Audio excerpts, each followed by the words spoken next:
I want, are we recording? Oh, no.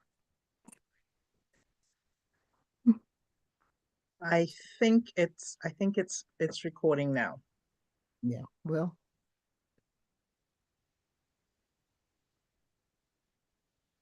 good evening, everyone. It is Friday night, and we are here even on Valentine's Day, the day of love, which I believe every day is a day of love, but that's okay. That's just me.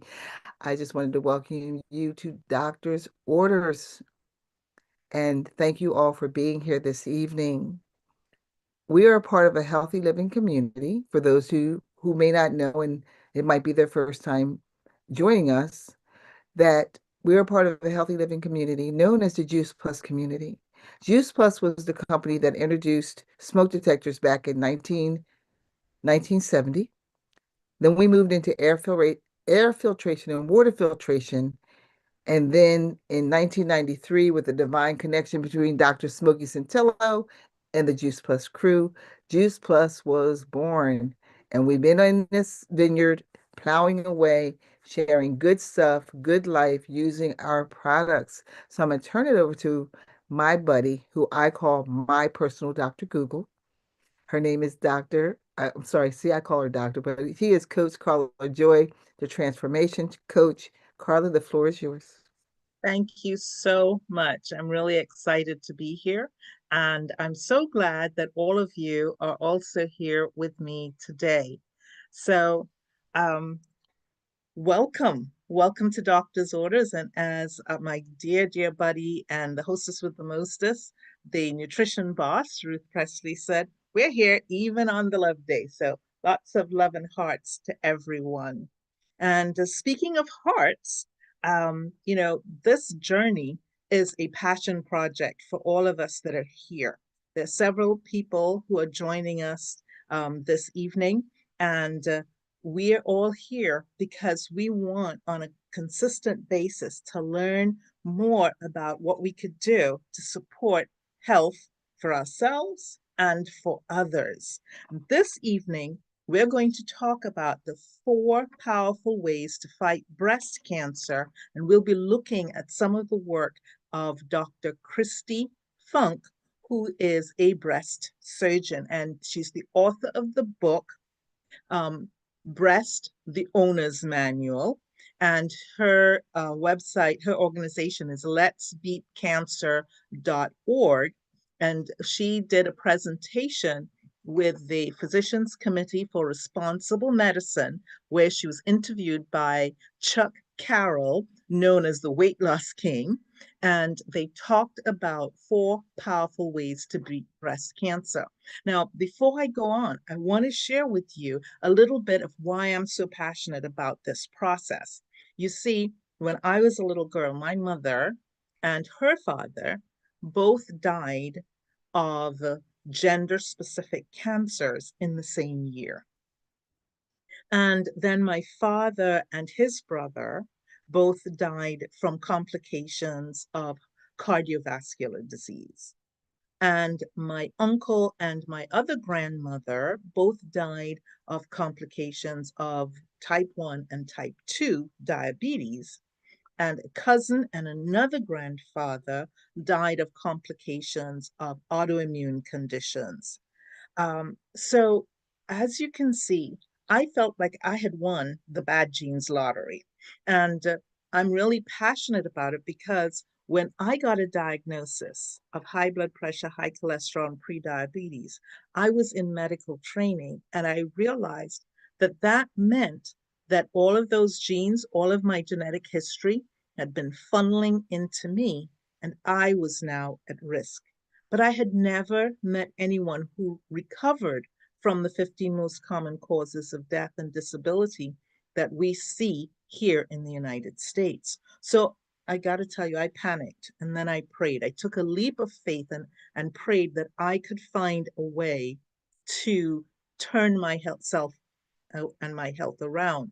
And so I've actually developed a 5-day free coaching program where that I call You Turn Your Health Around. But before I got to that stage, I realized that there were ways that we could actually make a difference. I speak about the 6 pillars of health, but Dr. Funk talks about 4 boulders. So if you can imagine a, a set of scales, and on one side, there are 4 big boulders. She says that our health is in the balance. We have on one side 4 big boulders, and many of us are trying to put pebbles on the other scale. So imagine you've got 4 big boulders on one side, and on the other side, you're trying to put pebbles. And in the fight against breast cancer, there are therapies that can have some positive effect. But compared to the big boulders, they are not having the balancing out effect that we're looking for. So, what was she talking about? Hormonal therapy and removal of environmental toxins, because 99% of the toxins that we expose to are unknown, and their side effects or the long-term effects are not known anyway. Take for example, the solutions that we use: laundry detergent, cleaning solutions, our toothpaste, our cosmetics, our perfumes, so many endocrine disruptors. But even if we remove all of those things, compared to the boulders, they're still like pebbles. If we practice managing our emotional stress, even though there's no specific data that links stress and breast cancer incidence, we have enough data indicating that stress is an environment where cancer is more common. So, yes, if we use those pebbles, we can have some kind of effect. But the better thing, Dr. Funk says, is to reverse those boulders. So, what was she talking about? What are the boulders that she had in mind? Boulder number 1: don't shoot the messenger. Boulder number 1: alcohol.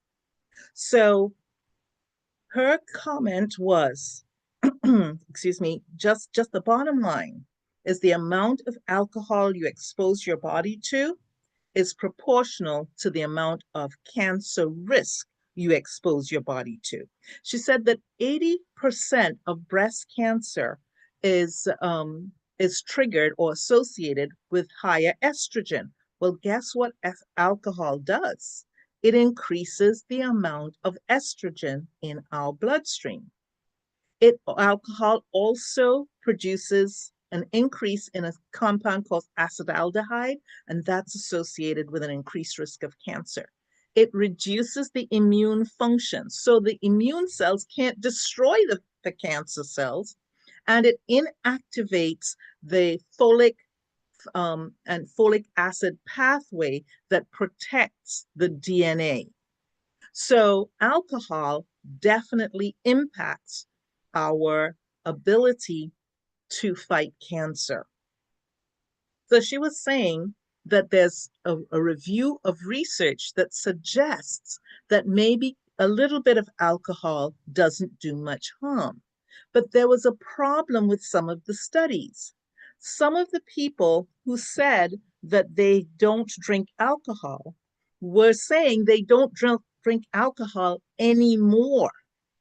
So they had stopped drinking alcohol, and at the time of the research, they were no longer drinking alcohol, but their bodies had already been impacted.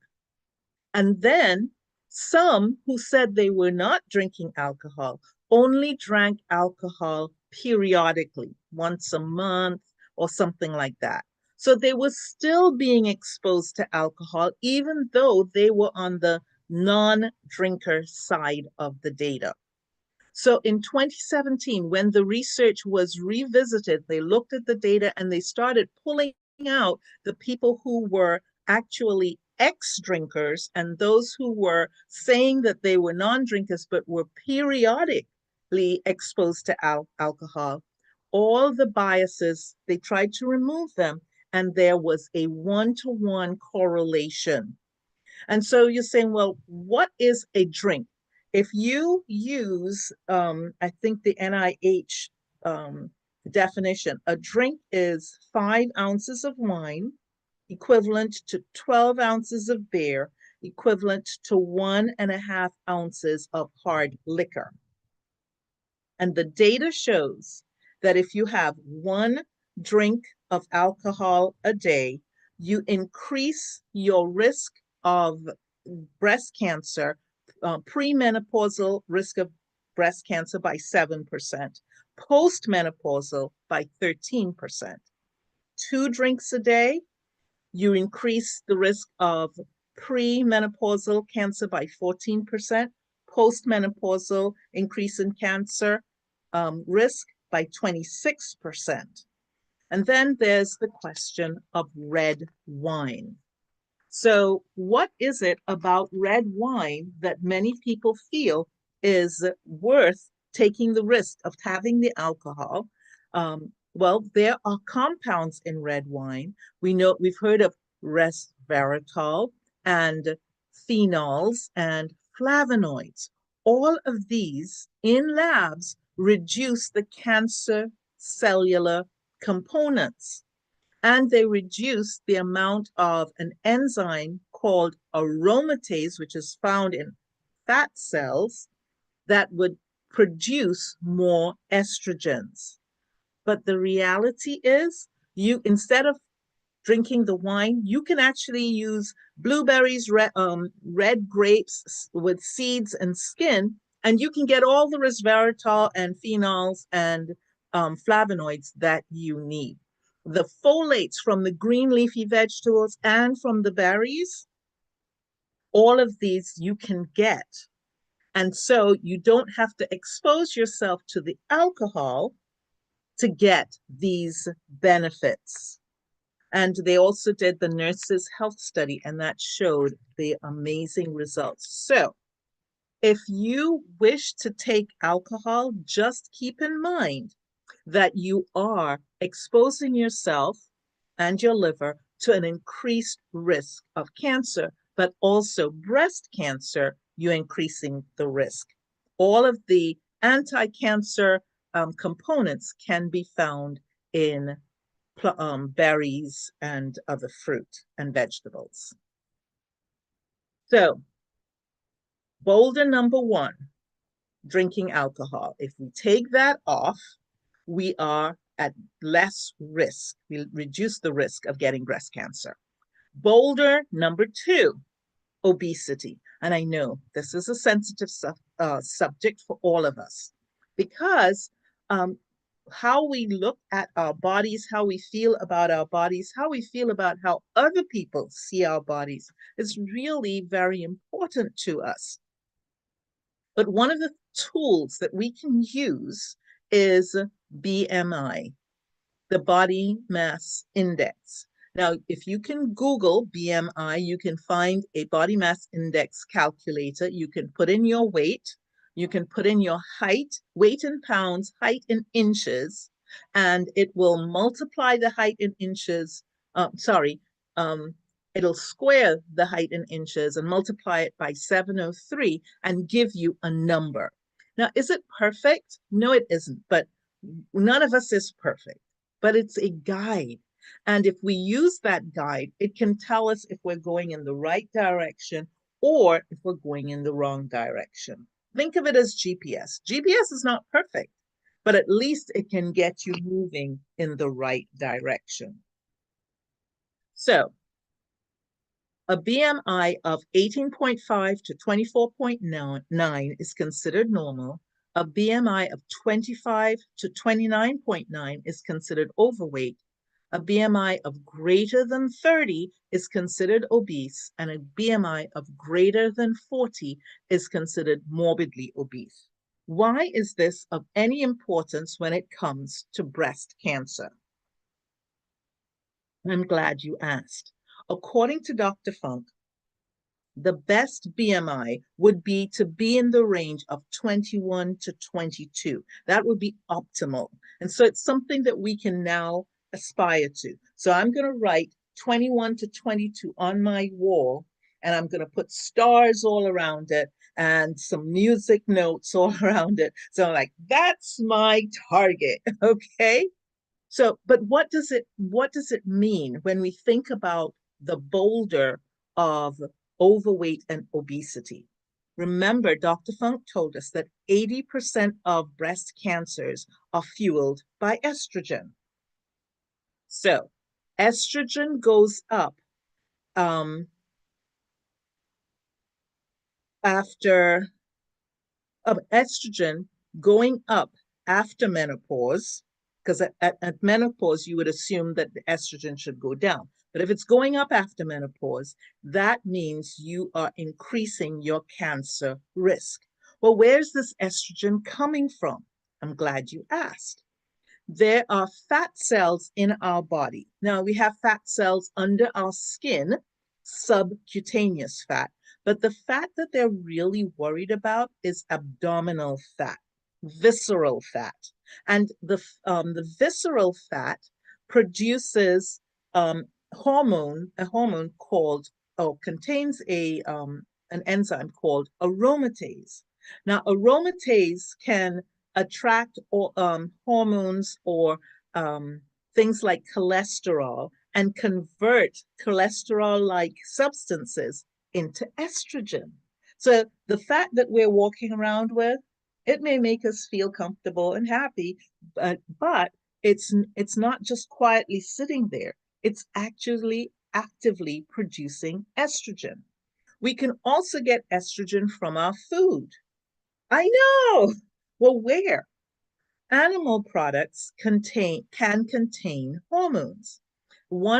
Some of the antibiotics that are used in um, growing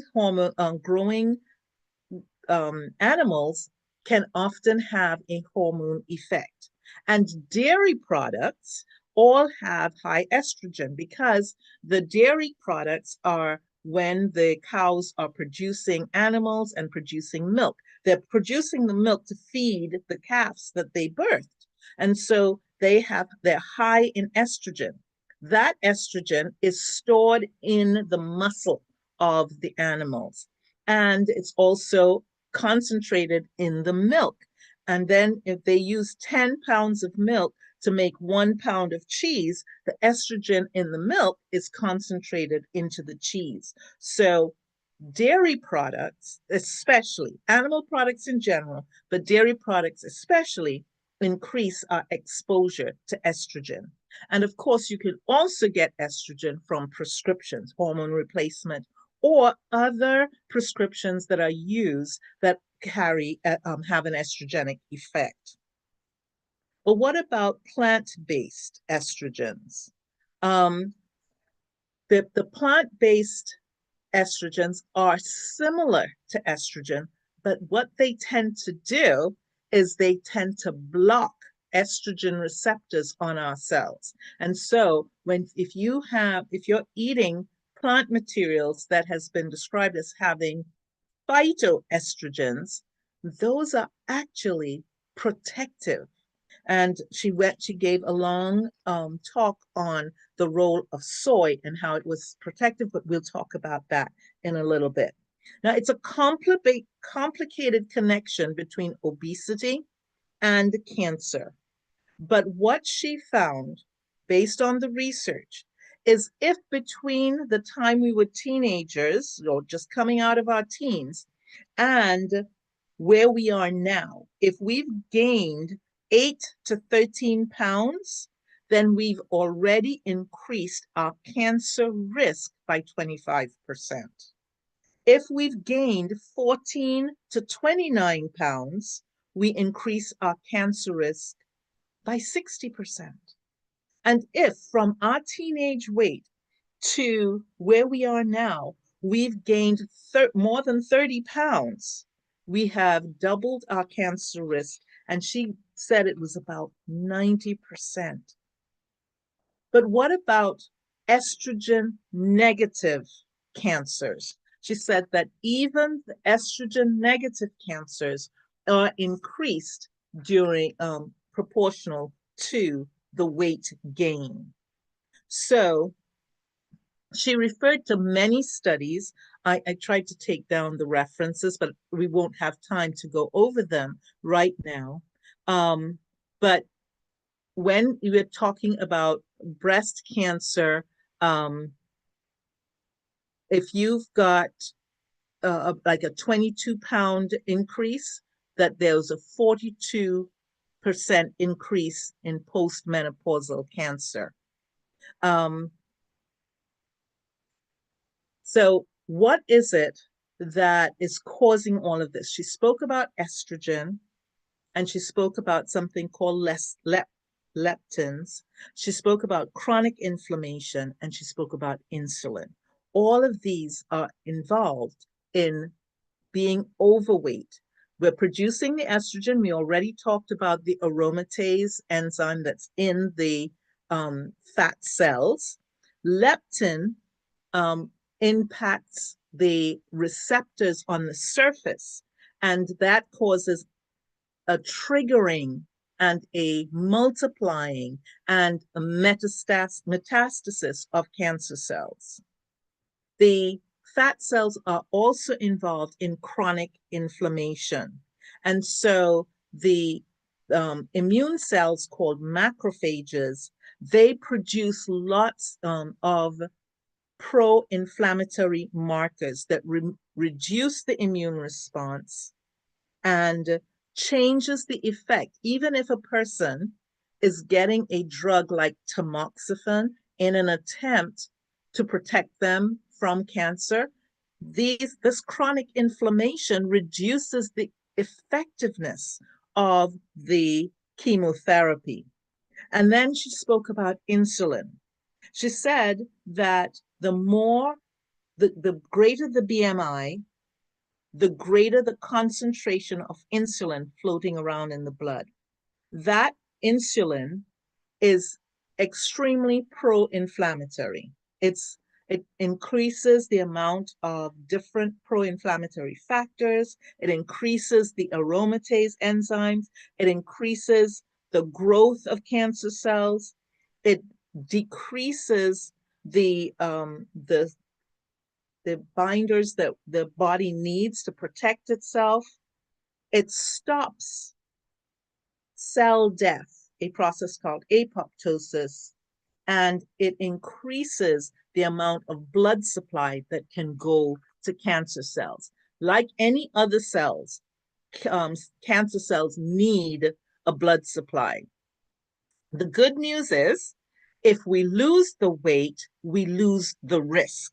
There was a study with 33,000 women with 2,000 cancer occurrences in 15 years. And the women who lost weight, who were pre-menopausal, they had a 54 reduced risk of cancer. And those who were postmenopausal also had a 54% reduction in cancer. So weight gain during the treatment also increased cancer risk of not only the cancer risk, but the risk of dying from the cancer.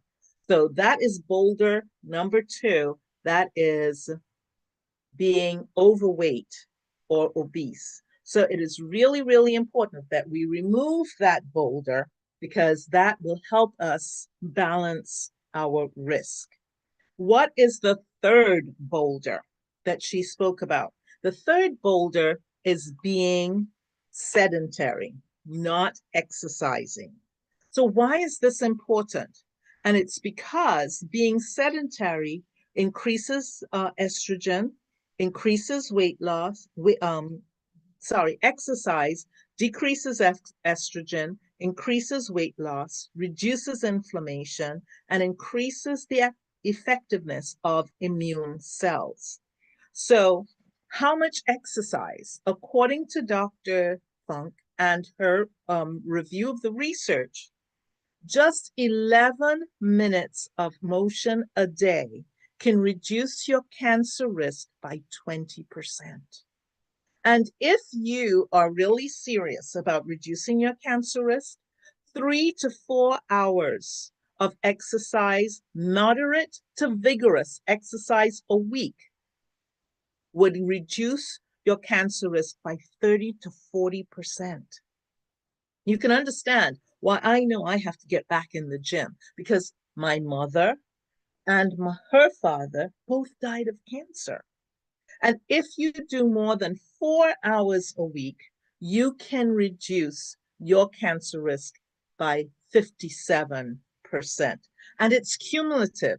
The more you exercise over time. So you and I can start at 11 minutes. But the more we do it and the more consistent we are, the better the impact it will have over the long term. So don't lose hope. You may just want to use some of the tips and tricks she recommended. She suggested at lunchtime getting up and taking a walk, 10 to 15 minutes. You don't even have to use your whole half an hour. On a weekend, go for a walk, join a group, join a country club, join a hiking group, or join some kind of sport. If you like, what's it, racquetball or anything that gets you moving. Um, or if you don't want to go outside, maybe it's too cold, maybe it's snowing, maybe it's raining. Well, you've got YouTube. She says that there you on YouTube you can find free trainings, ones that will match your preferences, match your your limited mobility, and so, or you could just turn on some music and get up and dance. Of course, if you don't want to dance, you could always do chicken run. I had to throw that in there. Um, so, you can do that. You can take the stairs. If you work in an office, instead of using the bathroom on the floor where you are, take the stairs to another floor. Don't use the elevator, that defeats the purpose. Take the stairs. Um, you can stand up. Right now, I'm doing this talk, but I'm standing up. She showed her desk. She rides 22 miles to work every day, and her desk, her office doesn't have a chair. She stands all of the time. So let's keep standing, let's keep moving. And she also has a website, pinklotus.com, where you can get free community if you're interested in taking a look at where you and other women who've been cancer warriors can become part of a community. Now, one of the things that I want to do in the little time that we have left is to go over the 18 power foods that she said would help us reduce cancer, because the fourth boulder she said that we could take off, remove, that will reduce our cancer risk. In fact, she called it number one, was whole food plant-based. She did mention, though, that there was healthy whole food plant-based eating and unhealthy whole food plant-based eating.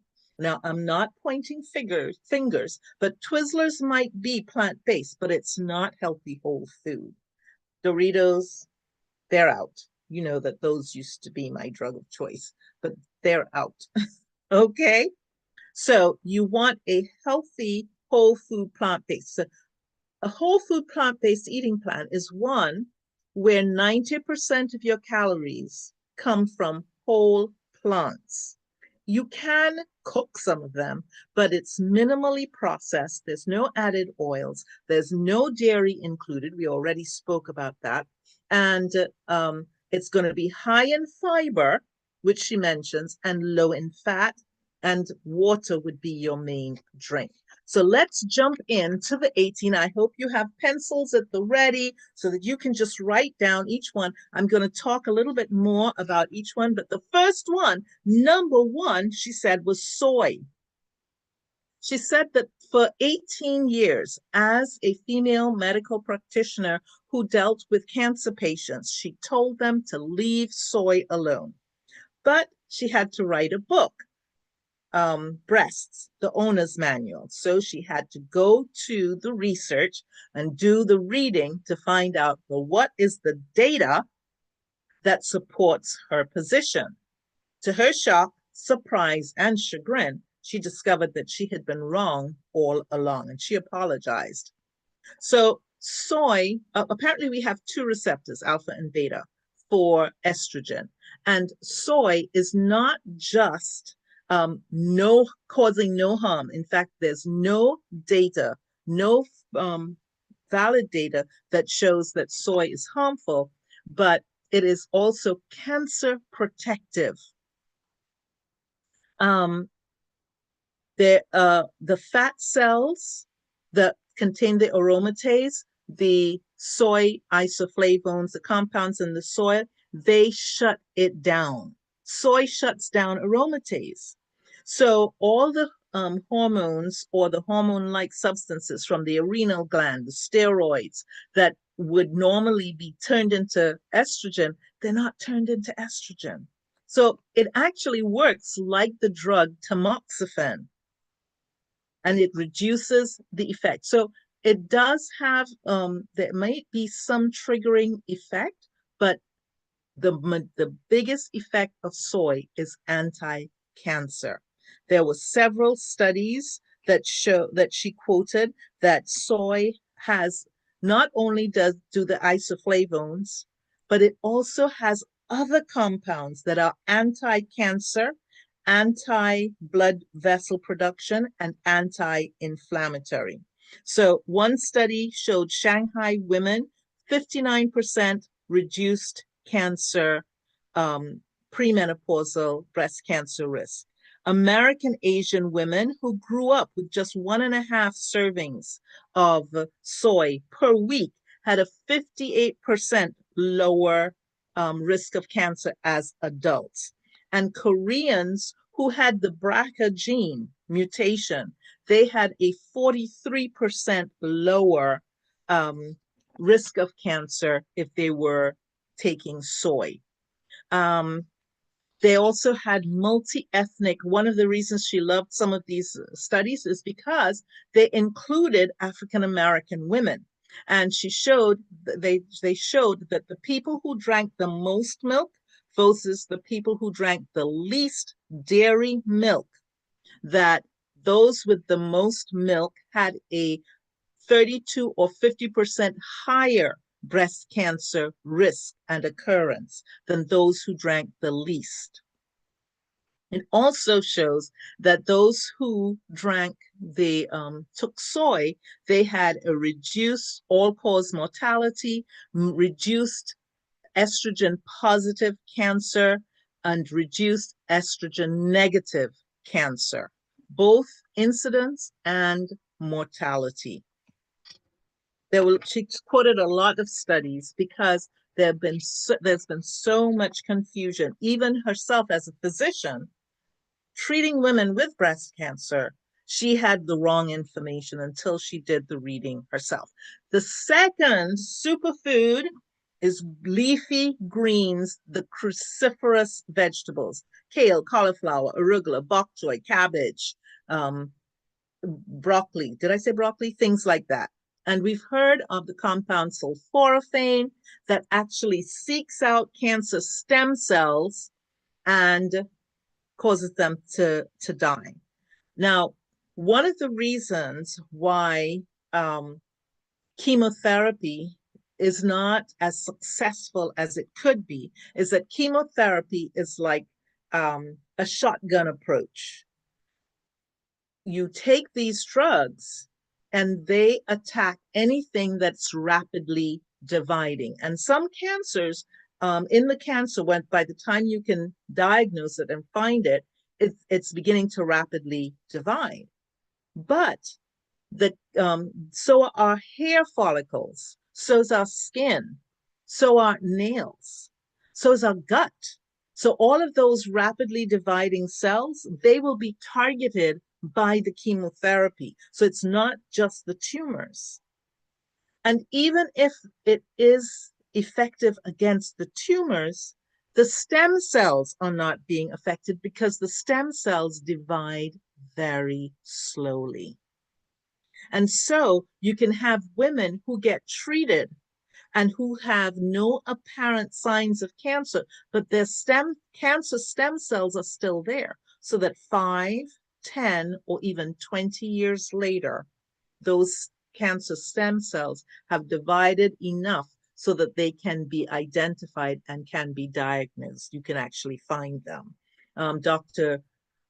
Michael, not Dr. John McDougall said that for cancer cells to be mass to be large enough to be identified, it had to be dividing for almost 20 years. So this data supports that.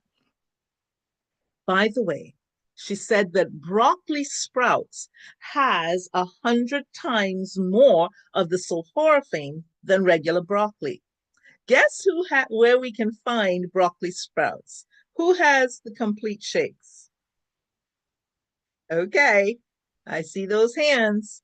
So this means that the broccoli sprouts, they were shown to impact the estrogen positive and the estrogen negative cells. They shrink the stem cells.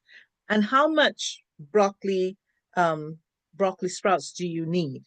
1 1/4 cups of broccoli sprouts a day will do the trick. And she says they take from 5 days from seed to sprouts. So the next one is flax. They contain lignans. They increase something called endostatins, which reduce the development of red blood of blood supply to the cancer. 1 teaspoon of ground flax a day for a year reduces the risk by 80%. So it also increases survival from postmenopausal women. You can also crush it up and put it in muffins. You can also get some of the compounds that are found in flax in peaches, broccoli, and winter squash. The number 4 was fiber. Yay! But where's this fiber coming from? Only from plant materials. If you eat the minimum, which is 30 grams of fiber a day, you can reduce your cancer risk by 40%. It binds to estrogen and to cholesterol, by the way, because the liver is pouring it into the gut, and it binds it and allows us to pass it out in the stool. So you can get it from beans, avocados, berries, broccoli. Beans have about 15, a cup of beans has about 15 grams. So 2 cups of beans or 1 cup of beans and 2 cups of berries could get you just the minimum. And pooping is also a benefit. They found that people who pooped only twice a week had a higher risk of cancer than people who poop at least once a day. And they found that it's the bile acids, acids that our body produces from the gallbladder. They drip into the digestive system, but if we're not pooping enough, it stays in the colon, in the large intestine, and gets reabsorbed and gets localized in the breast tissue, triggering the development of cancer. Power food number 5 is berries, blackberries, red berries, pomegranates, strawberries. You can also get the compounds in black tea, almonds, walnuts, and pecans. They improve overall health, but they also reduce cancer risk. So eat your berries. Number 6, apples. 24% less cancer risk if you eat the apples, but you have to eat it with the peel. So either eat it whole, or when you cut it up, don't extract the peel. eat the peel, blend the peel together. Also with tomatoes, you can also do that. But apparently, cooking the tomatoes releases the fat soluble substances that are anti cancer. My favorite, number seven, mushrooms. Likes mushrooms. I do too, yes. So she told us that there are fancy mushrooms, there are all different kinds of mushrooms, but to her surprise, and mine too, you know those little white button mushrooms that you get in the supermarket, the cheap ones, they win when it comes to having the compounds that reduce breast cancer by 35%. And how much do you need? About half a cup of mushrooms a day could remove, could lower it by 64%, raw or cooked. She talked about number eight, the allium family, garlic, onion, chives, leaves, green onions, all of them you can have a 75 drop in cancer risk with 12 weekly servings. You can crush them, you can saute them. If you cook them, add some raw ones in between. So because the raw and the cooked together seem to be better. Another one, number nine, seaweed. I'm so happy because you know I love my seaweed. And she says that has very nori and things like that. They have flavonoids, terpenoids, sterols, saponins, different things that are anti-cancer. Turmeric. Now, sometimes people use turmeric, sometimes people use cumin. She said the turmeric, which is the whole root, that has more cancer fighting effect than the extract of cumin. And you can also add black pepper to enhance its absorption. She spoke about cocoa, but this is not the cocoa that we eat, the chocolate that we eat, the milk chocolate. She's talking about the cocoa bean that's often grated. It doesn't, it's kind of bitter. So some people just don't like it. Okay. Um, but it's a health food and it reduces the risk of cancer. Um, she also talked about whole grains, brown, black, red rice, quinoa, farro, fritter, popcorn, rye, barley, buckwheat, couscous, bulgur, amaranth, and sorghum. And I know that you can find amaranth in the complete shake. So they have lots of compounds that are also anti-cancer. I know a lot of people are choosing not to use grains, but grains can be anti-cancer. So make your choices based on the information. Citrus, lemons, limes, grapefruit, oranges, um, even carrots and sweet potatoes and greens. You add them together and you get a 50% or more drop in cancer risk. So she mentioned something called the Indian gooseberry. I don't know anything about it. I'm sorry. I think she called it anilla. But apparently it is very, very powerful in reducing cancer risk. And she said something called aloe tonic. Many people, when they think about the aloe plant, what do you think about? Removing the skin and just eating the gel part or using the gel part. I know. So the aloe tonic contains the skin because that's where most of the cancer fighting chemicals are online. So it contains something called adaptogens, which help our body resist stress. They increase cellular immunity. Um, so the skin is the most powerful part. And then number 18, she said, was green tea. She spoke about something called matcha, and she said it has EGCG, caffeine, L-threonine, quercetin, and rutin, and it actually kills cancer stem cells. Now, she gave, in conclusion, she gave what she thought the perfect plate should look like. And so she said that left up to her, 75% of your plate should be mainly vegetables and a bit of fruit. And then 15% of the left of what's left, 15% would be whole grains, and the other 15 plant protein sources. So for women who would like to protect themselves against cancer, who would like to protect themselves from cancer recurrence, who would like to fight cancer, those were her recommendations. Remove the 4 boulders. And the last boulder, she gave examples of 18 foods that we could add so that we too can magnify our cancer fighting strength. So I hope that this was helpful for you. Here at Doctor's Orders, we really like to practice whole food plant-based eating. We also practice the 6 pillars of health. Now, 4 of her boulders were included in our 6 pillars of health. Don't forget to reduce the amount of toxic chemicals in your environment.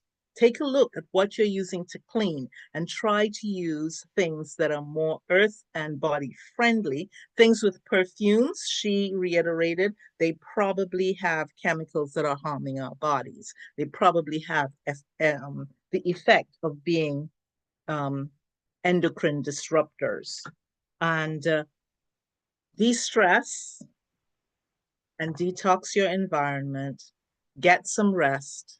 And so we'd like to close out tonight. I'm Coach Carla Joy. I hope that you have a wonderful evening. Thank you so much for joining us. Lots of love. And before we go, we're going to unmute and say what we say every week. Eat more Eat more fruits and fruits and vegetables. vegetables. Eat more fruits and vegetables. My heart to yours. Take care of your body. It's the best thing you could do for those that you love. Thank you for joining us this evening. See you next time.